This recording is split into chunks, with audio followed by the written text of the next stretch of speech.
Welcome to the Tournament Poker Edge podcast, brought to you by TournamentPokerEdge.com, the only podcast dedicated exclusively to poker tournament strategy. Now here's your host, Clayton Fletcher.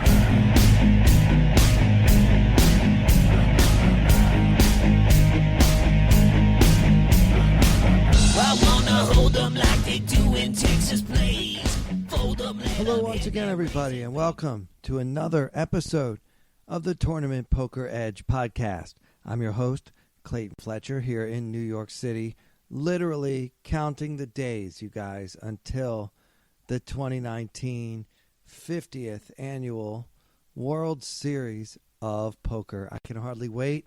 And no, it's not just because I had such a good year last year.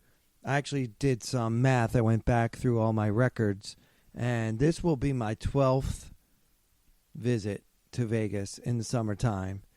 And I have a record of 9 wins and 2 losses. Overall, that's with all the games I play, the tournaments, the cash games, the satellites. One year in particular, I played like 75 satellites. Those single table satellites are always a good time. I'm excited to get back. I'm a little bit nervous about how I might feel returning to the scene of the crime. Not the hotel, of course. I'm not going back to Bally's ever.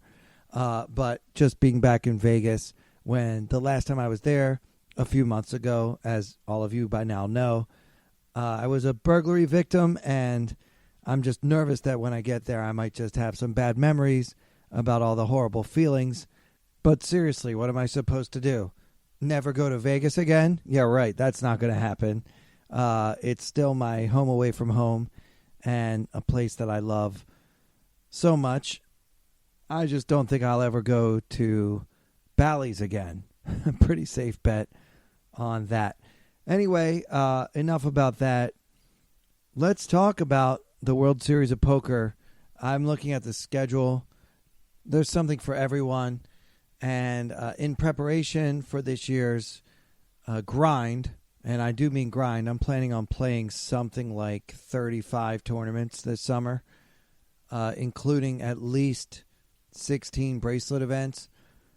In addition to the other work I'll be doing, which includes this podcast, I'm gearing up by reviewing some hands that I played in various events last summer. I never throw anything away. That's one of my I don't know, I guess you could say character flaws, but sometimes it comes in handy. As I mentioned when I first reported about my burglary that took place at Bally's Las Vegas, which is why you should never stay there. They don't have security at the elevators, and they don't have cameras in the hallways, but that's not my point that I'm trying to make right now. It's just something I want to mention as often as possible. But when I first told you guys about that, I mentioned that they stole an old cell phone of mine, and luckily for me, I save on my old cell phones. So, obviously one of them got stolen, but the one I'm using now is the same one I had this time last year, and that cell phone has every hand that was at all interesting that I played in every tournament all year, which of course includes the summer. And what I do is during tournament breaks, I like to stretch out, take a walk outside, get some sun if available, and record hands that I played to discuss later with my friends and coach and whatever. So I've been going through some of those hands, and I realize, and it's an exciting realization, but I'm better at poker now than I was in May of 2018. I was making some mistakes, especially towards the beginning of the summer, that I will not be making this year. And I'm very excited to see how my results might improve, particularly if my opponents have not made similar improvements year to year. Another thing I've been doing is studying on Tournament Poker Edge. I'm kind of obsessed with this video series that Andrew Brokus put out a few months ago. As you know, he's a friend of mine, and we've had him on the show a number of times. Andrew is an amazing player, and he's also an amazing teacher. Now, those two things don't always go together, but Andrew is really good at taking a complicated topic and breaking it down. So the series that I'm talking about is it's titled something like Hand Range Analysis Using PioSolver, and it is just brilliant. It's a 6-part series, so it's almost 6 hours of Andrew just edifying us about hand ranges on different board textures and the correct strategies to employ, whether you are the pre-flop raiser or the big blind defender. Obviously, you could extrapolate the information to work just as well if you were in other positions or if there were even more players in the hand. But it just gives you a really good framework and a great way to kind of learn how these solvers come up with their answers and approach optimizing strategy from a game theoretical standpoint. Knowing all that is extremely useful so that when we decide to break apart from the correct, quote-unquote, correct strategy because we want to exploit an opponent's mistake, we are doing so with the knowledge of what we are deviating from. And we're not just throwing darts with a blindfold. And we're trying to figure out if we are deviating, why are we deviating? And what would the computer say to do? And then if I choose to do something else, I know what I'm doing differently and why. So if you are a TPE member, I highly recommend this series. Listen to Andrew help you understand what PioSolver is telling you. As a mostly live player and mostly medium stakes, I generally don't need to know the exact GTO numbers for every single decision I make like you online robots do. But I still find it extremely useful in figuring out plays and just checking myself to see exactly how exploitable I am. And then on those rare occasions that I'm up against a robot in a live setting, I know how to get back to basics and play a style that is much closer to what the computers have determined the correct theoretical strategy to be. And if you have not yet become a member of Tournament Poker Edge, I really don't know what to tell you except that it's super cheap. If you buy a year's worth, you get it for $25 a month. Most of you spend way more than that just on streaming services to watch Game of Thrones and whatever else you're into. So if you're serious about poker and you want a low-cost but highly effective solution to improving your poker game, tournamentpokeredge.com, that's where you want to be. So get on there ASAP and get yourself ready for the summer, just like I've been doing. Another thing I want to recommend that I've been doing lately is reading Exploitative Play in Live Poker by Alex Fitzgerald. Now, Alex, the Assassinato himself, is a friend of mine. He's also been a guest on this podcast many times. He is a TPE coach who's brilliant and definitely not too obsessed with trying to find the perfect equilibrium solution to every problem. His approach is much more about digging into the mistakes that your opponents are making or are most likely to make and figuring out ways to maximize expectation against those mistakes. It's a great read. The man is brilliant, and he's clearly done a lot of homework in researching for his book. So I can highly recommend that. And Alex does not give me a kickback or anything if you guys buy the book. It's just I want to help you. And I really think that all of us can learn from the great Alex Fitzgerald. So get that book and thank me later. Now, I want to let you guys know that we are having the annual TPE meetup in Vegas. This year, it's going to be held on May 31st at PT's Pub on the corner of Flamingo and Decatur. The official event page on Facebook lists 7 p.m. to 11 p.m. My official guess is that it will not end at 11 p.m. These parties are epic. I'm going to do everything I can to be there. I originally wasn't planning to get to Vegas until about June 1st. But now with the news that May 31st is the night that seems to work best for the most TPE people, that might just have to change my entire travel schedule right there. I don't want to miss the party. It should be a great time. You're all invited, and we hope that you can join us. I'm saying us optimistically. I hope to be there, but I might not. There will be a party with or without me May 31st at PT's Pub on the corner of Flamingo and Decatur. All right, let's get into it. I want to continue our coverage of last year's main event final table. I've been getting some very positive feedback on Twitter at Clayton Comic. People like going over this tournament.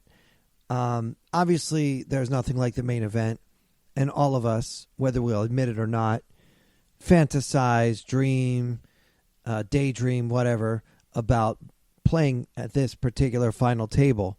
Last year's was probably the softest I've seen since before Chris Moneymaker won.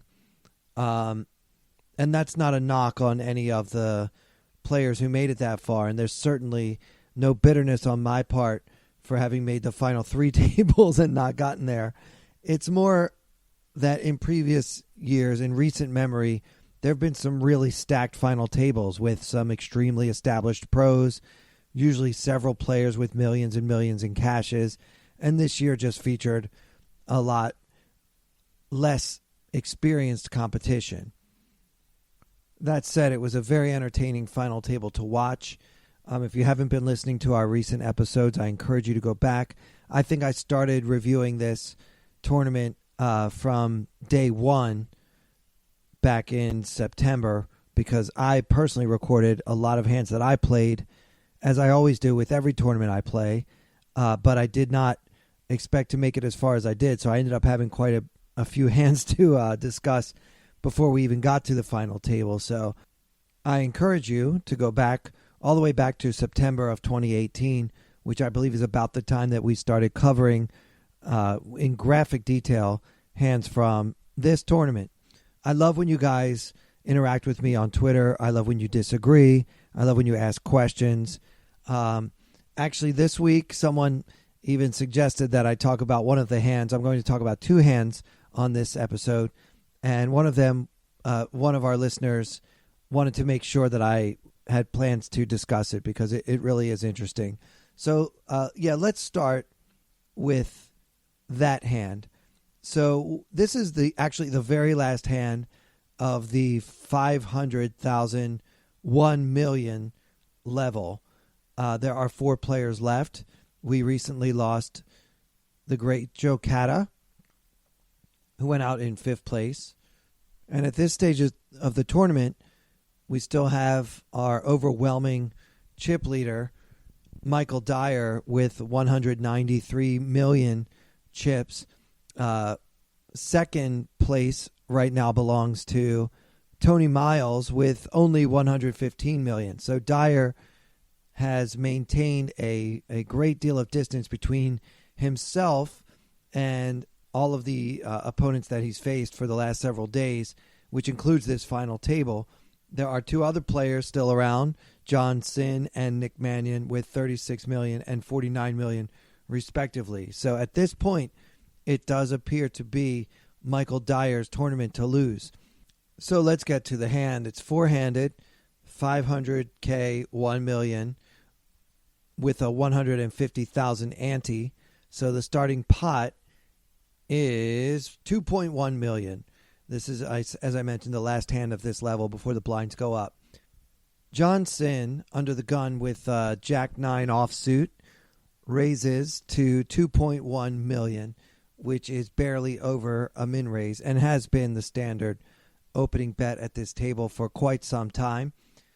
Tony Miles with pocket trays calls on the button. Nick Mannion folds, queen of hearts, 8 of clubs. And Michael Dyer calls for just over 1 million more with the 4 of clubs, tray of clubs. So let's talk about this pre-flop action. I have no problem with Sin opening Jack 9 four-handed. It's totally fine, pretty standard there, even with his pretty short stack that he's got going on.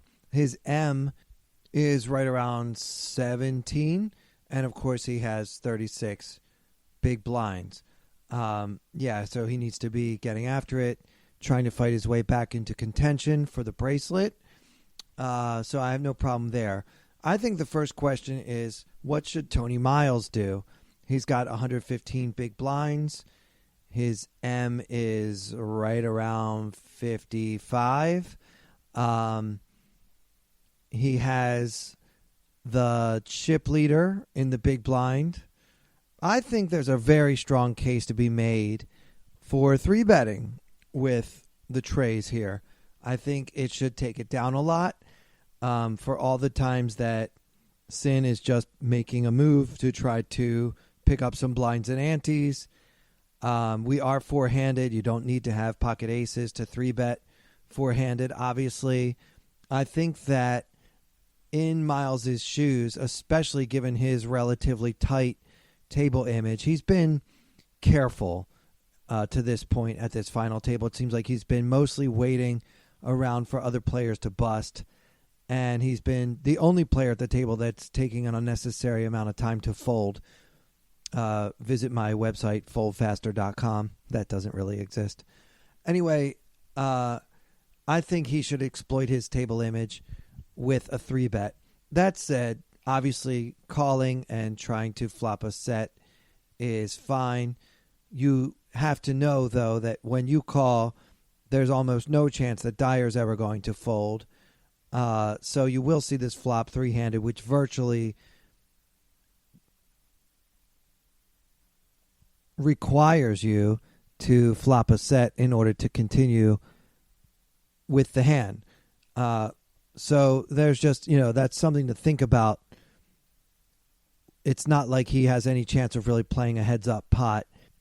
And then Mannion folds, and, of course, when Dyer completes, we're going to see the flop 3-handed. So the flop comes a magical king of spades, 4 of hearts, and tray of spades. Now, on this flop, if I'm Michael Dyer and everyone has been getting run over by me for the last 3 days, I think flopping 2-pair would feel like heaven. He's not worried that anyone has a set because the only player who can really have a set in this situation is John Sin, who could have pocket kings. It seems incredibly unlikely that Tony Miles could have pocket kings because he didn't 3-bet pre-flop. Of course, sometimes players slow play big hands, yada yada. You can't really worry about that too much because, well, let's just say you can't worry about everything. It's tournament poker. It's also incredibly unlikely that anyone has a set of 4s or trays because I have one of each in my hand. So this is a fantastic flop for Michael Dyer in the big blind, or so he thinks. Dyer checks, and John Sin, the pre-flop raiser, also checks. I like this decision by Sin, not only because I can see what his opponents actually held, but because his stack is too short to make any more mistakes. What I mean by that is, if Sin gets involved in trying to barrel everybody off for whatever they have in this situation, he's likely to take himself from an M of 17 or 18, where it is now, all the way down to an M of 14 or 15. and then the blinds are going to go up, and his M is going to be way down in the 12 or 13 area, which is a very tough area to play. It's hard to play that stack size, especially with ICM considerations and everything else. It just handcuffs a lot of your possible plays. So I really like Sin's decision not to continuation bet into two opponents on this flop for that and many other reasons. Another reason is Dyer in particular hasn't really shown a willingness to fold any piece of any flop. Also, there are draws available. King of spades, four of hearts, trey of spades. There are all the flush draws, all the wheel draws, all the open-ended straight draws with 6-5, 5 deuce. And, of course, no one's going to fold a king. It's also going to be very difficult to get anyone to fold a pair between kings and fours for one bet. So in order to accomplish that goal, Sin would need to be willing to go more than one barrel.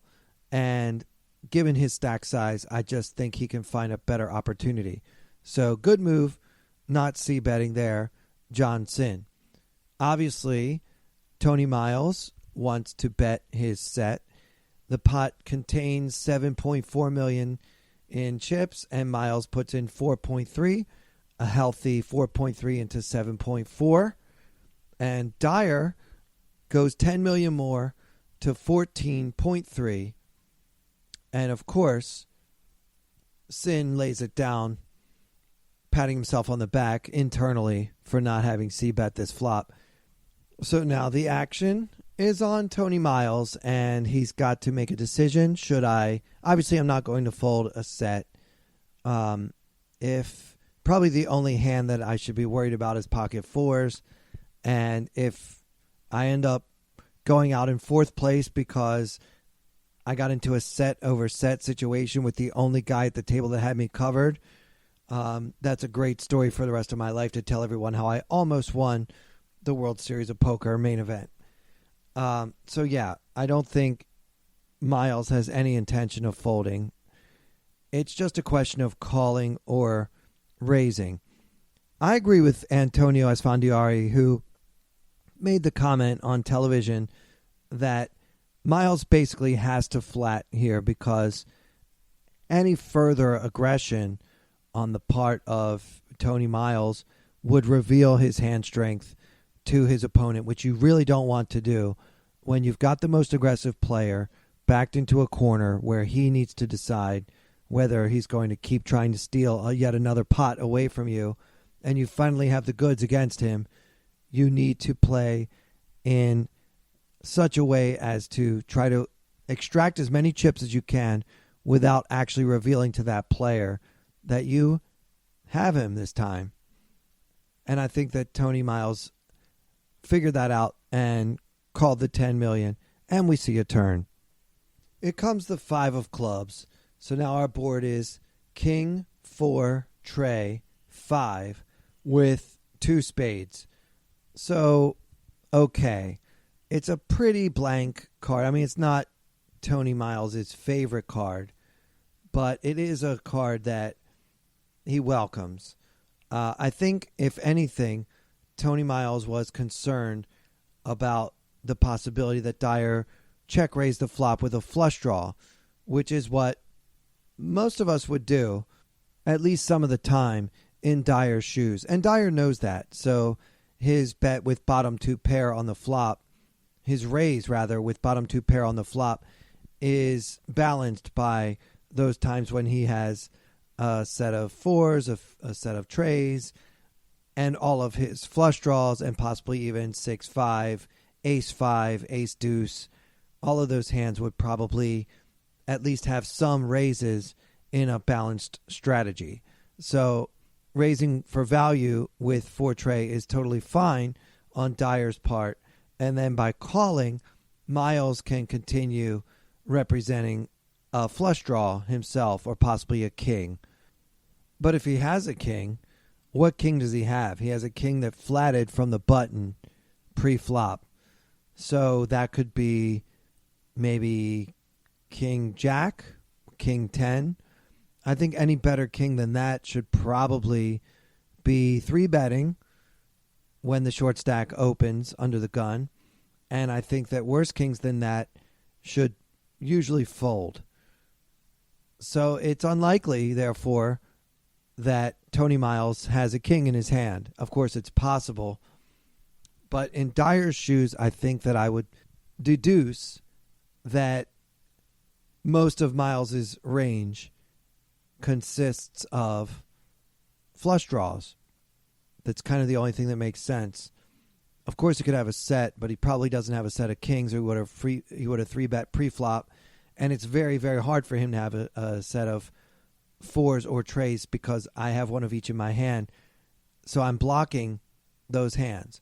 And, you know, a lot of players that use Pio Solver and other tools to try to figure out a GTO strategy, they learn how important card removal is in figuring out ranges and strategies and having a solid theoretical approach to tournament poker.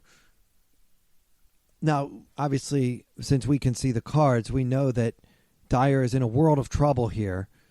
But I think in real life, even at the final table of the main event, you have to really discount the possibility that someone has bottom set when you have bottom two.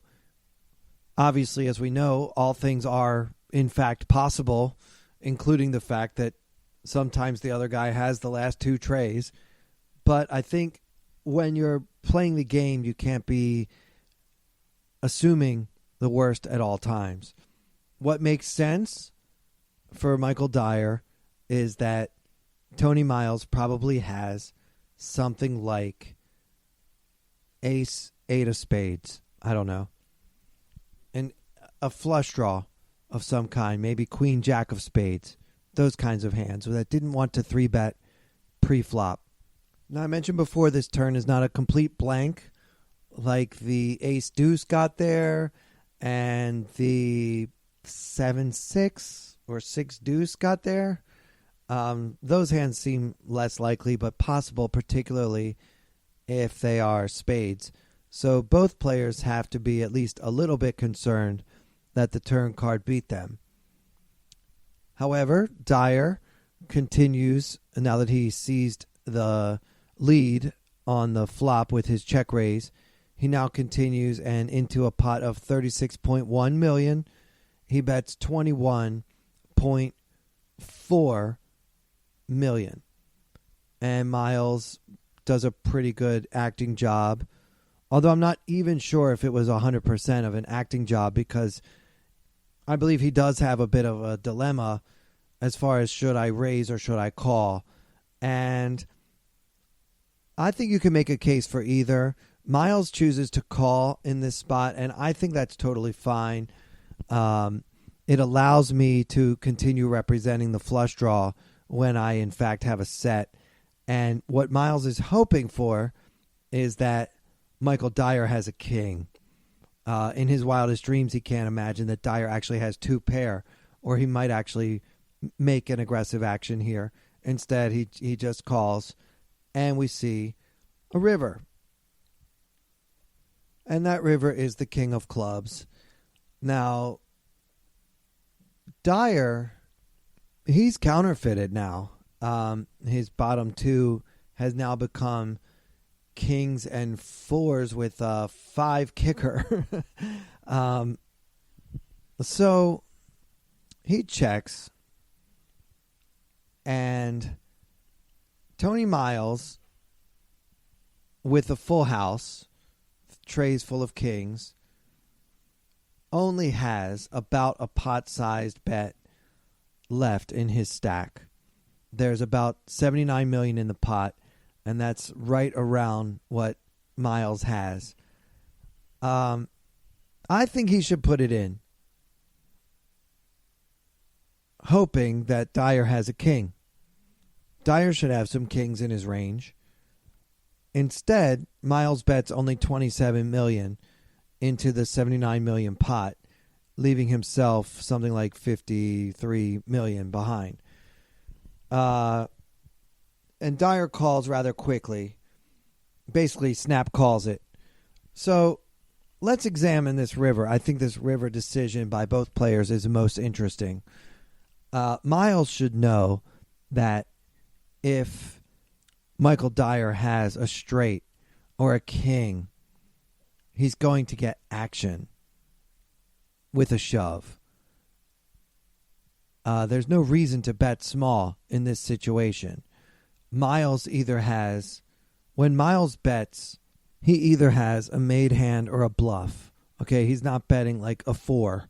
So what value hands is he betting? I think in Miles' shoes, he should bet with a king, obviously, but we already said he doesn't have that many kings. Obviously, he wants to bet all of his full houses.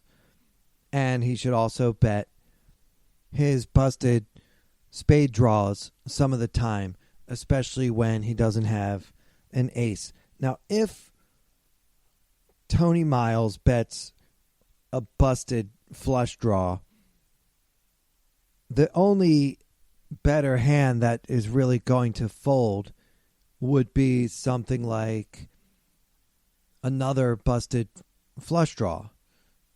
So you might be able to get, maybe if you're betting the jack high flush draw, you might get the ace high flush draw to fold if you shove on the river when you didn't get there. You may also get certain other hands to fold, but the way Dyer has played this pot with check raising on the flop and then betting big on the turn, I don't feel like he's got a medium strength value hand very often. In other words, I don't see Dyer taking this particular line with a hand like pocket 7s or 6s or other like pocket pairs that didn't 3-bet pre-flop.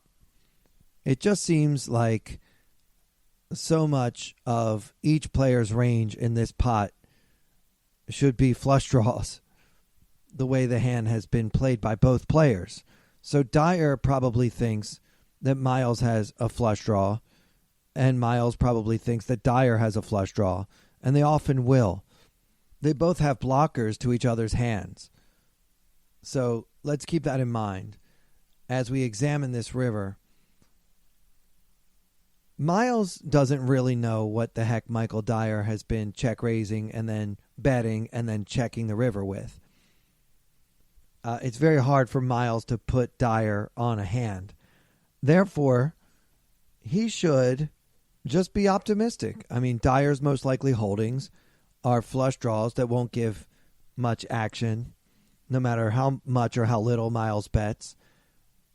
And probably every earthly combination of trip kings available. So you want to try to get action from the trip king's hands, and that's why you need to go all in. So I'm not crazy about Miles's bet. I think he should have shoved for $80 million instead of betting just $27 million. It worked out for him though, as we know. Dyer only had, a counterfeited middle pair kind of thing, and he really does have to call when Miles bets $27 million into $79 million, in my opinion, because as I mentioned a moment ago, I think that so much of Miles's range, the way this hand has been played, is flush draws. I mean, look at Miles play. He calls pre-flop with something, bets when check 2 on the button on the flop, and then just calls a check raise, and then just calls again on the turn. That's how we play our draws, guys. Now, all the draws missed. Most of the draws missed. And Dyer has plenty of hand for a bluff catcher, especially when it's such a small bet. He's getting almost 4-1 on a call. Remember, Miles only bets $27 million into $79 million, and I don't think that Dyer can even consider folding versus most opponents, given those kinds of odds. He only needs to be good about 28% of the time for this bet size. And of course, Miles will have a draw that missed and then decided to fire. You can't win with jack high of spades, so you might as well put in a bluff. So, Dyer looks pretty bad in this hand because he called so quickly, and it looks like he just had a blow up.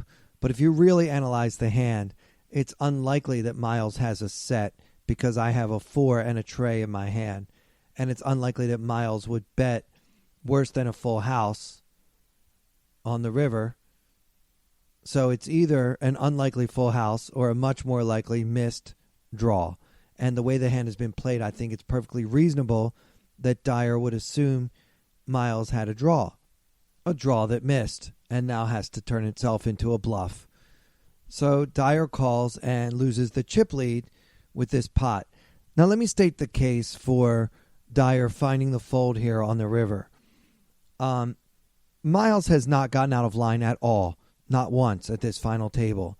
He's been cautious, he's been tight, he's been very careful. He seems to be worried about losing and mostly concerned with letting other people bust out before he does so that he can climb the ladder. And that's been his playing style up until now. Therefore, he's probably not bluffing. But given the price, I think Dyer needs to go ahead and see if his 4 is any good. Definitely a super interesting hand, though, and one that kind of reminds me of the conversation we had on the Matt Stout episode, where Matt kind of discounted the possibility that he was up against a certain hand that he feared because he had blockers. It just goes to show that the blocker theory, as Matt Stout called it, is an imperfect one at best. All right, so then we take a little break and the blinds go up. I'm not going to do the very first hand after the blinds went up, but there was an interesting hand shortly after that break when the blinds are now 600,000, 1.2 million, and a 200,000 ante, which means that the pot contains 2.6 million before the cards are even dealt. Dyer under the gun with Jack Deuce folds, and John Sin, who is our short stack, with 22 million big blinds. Guys, the eventual winner of the tournament was the short stack by a lot with 4 players left. Just remember that the next time you're at a final table. Never give up. It is unlikely and yet very possible that things can very quickly turn around and you can go from the bottom to the top in any tournament that you play, including the main event. So,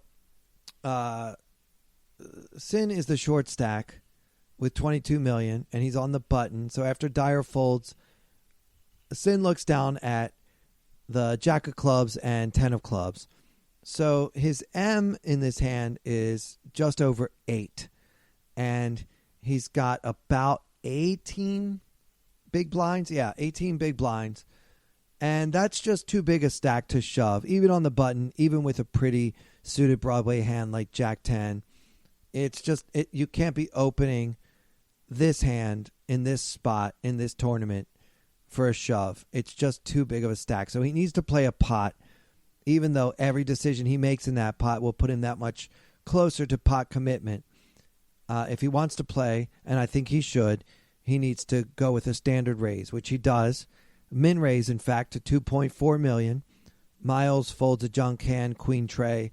And Nick Mannion in the big blind with the queen of hearts and jack of hearts calls. Now, let's talk about stacks a little bit. At this point in the tournament, Tony Miles is your chip leader with about 188 million. Michael Dyer is now down to 135 million. Sin, as we mentioned, has only 22 million. And Nick Mannion has 41 million chips. So not only was Sin the short stack with 4 players left, the next shortest stack was almost twice as big. So it's incredible what he did, and it involved a lot of luck in addition to his obvious skill. So Mannion has the queen jack of hearts, queen of hearts, jack of hearts, and he calls 1.2 million more. You can make a case for 3-bet shoving over Sin's button open if you want. I'm totally fine with this call. Might as well see a flop and see what comes. The pot is 6.2 million. Sin has only 19 million behind. So his SPR is around 3, and that's the effective stack for this flop, which is 9 of clubs, 6 of clubs, and deuce of spades. So Sin has 2 overcards and a flush draw, while Mannion from the big blind has queen jack of hearts, no pair, no draw on this board, unless you count the extremely unlikely backdoor straight draw.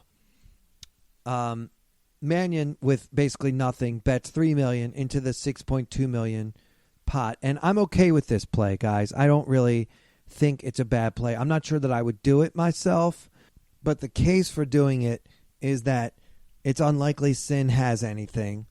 And if he has nothing, he very, very clearly has to fold. He can't afford to start screwing around with a bluff here too much. And Mannion's been probably the tightest player at the table, at least since we got down to about 7 or 8 players. Mannion has been very ABC, very much straightforward, value betting when he has it, checking and folding when he doesn't.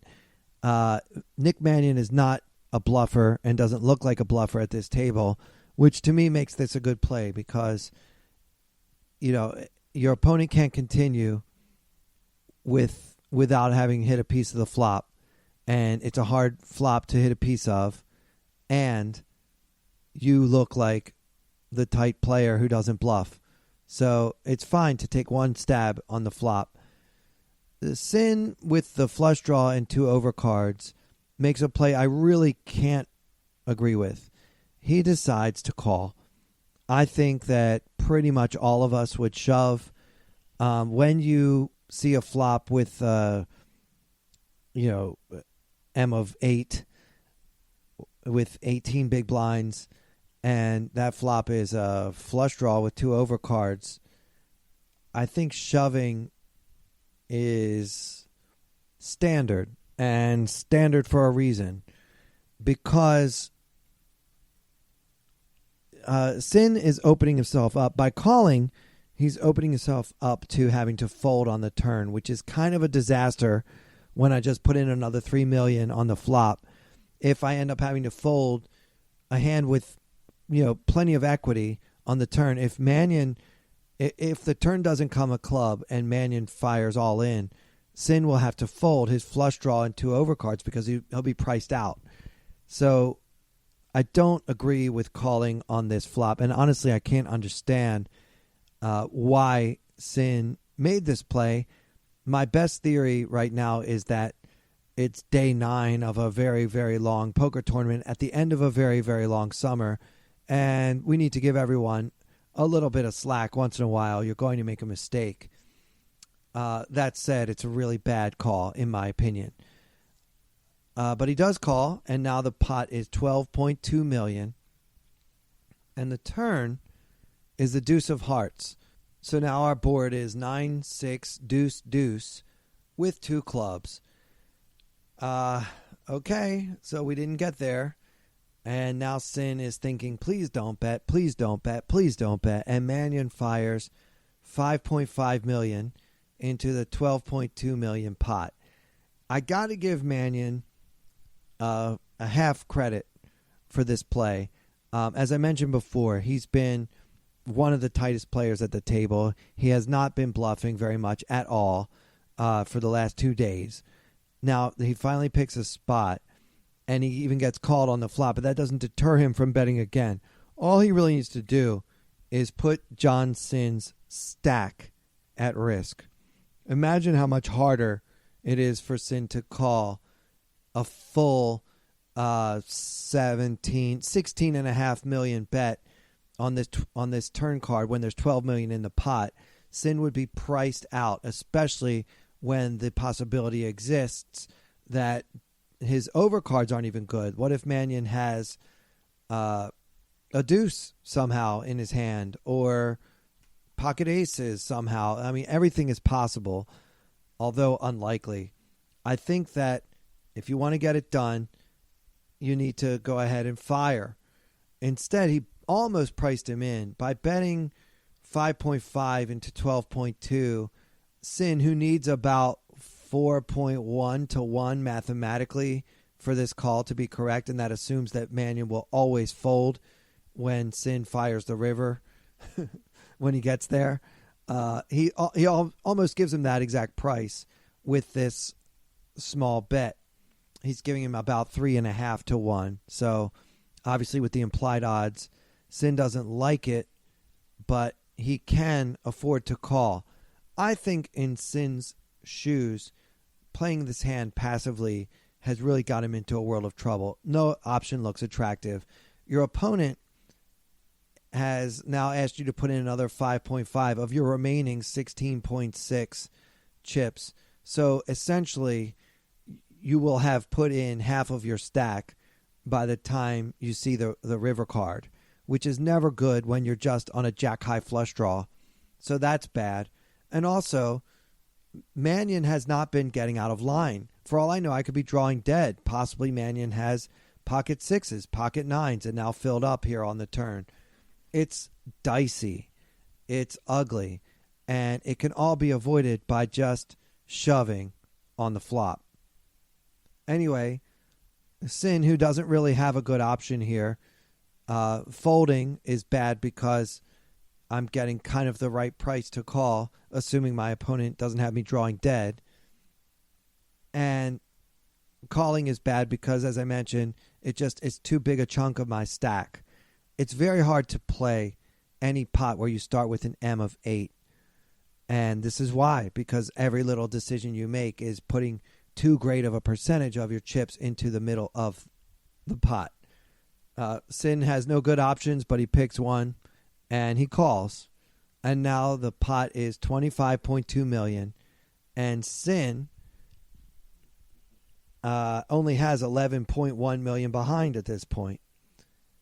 The river is the ace of clubs, and poor Mannion. I mean, the guy waited all day and all day yesterday, stayed in line, was a good boy, checked and folded when he missed, bet and raised when he had it, and never once got out of line. The one time he gets out of line, and then he tries to represent that ace on the end, he's run into a flush. So obviously Sin takes no time to snap call and gets the full double off of his less experienced opponent. Mannion, it's kind of too little too late to pick this time. On the flop, Sin said he had something. On the turn, he confirmed that he had something. And so I really don't know what Mannion was trying to represent, except maybe the flush that Sin obviously had. So that's why that one didn't work out. It's kind of an interesting spot, though, because I think Sin took, let's just say, an unorthodox line on this hand, and I really was kind of bewildered watching it. Like, what is he doing? He's the short stack, and he's just calling, hoping to hit his card. And then he hit his card, and then a couple days later, he was wearing the championship bracelet. So what do I know? Anyway, that's going to do it for this episode, you guys. Keep up with the tweets at Clayton Comic. Definitely sign up for tournamentpokeredge.com. Get yourself in shape for the upcoming World Series of Poker. Come out to PT's on Flamingo and Decatur at 7 p.m. on May 31st and come say hi to me, to Killingbird, and to all the other TPE personalities that will be celebrating the start of another World Series of Poker together. So for everyone here at TPE, I'm Clayton Fletcher. Thank you so much for listening.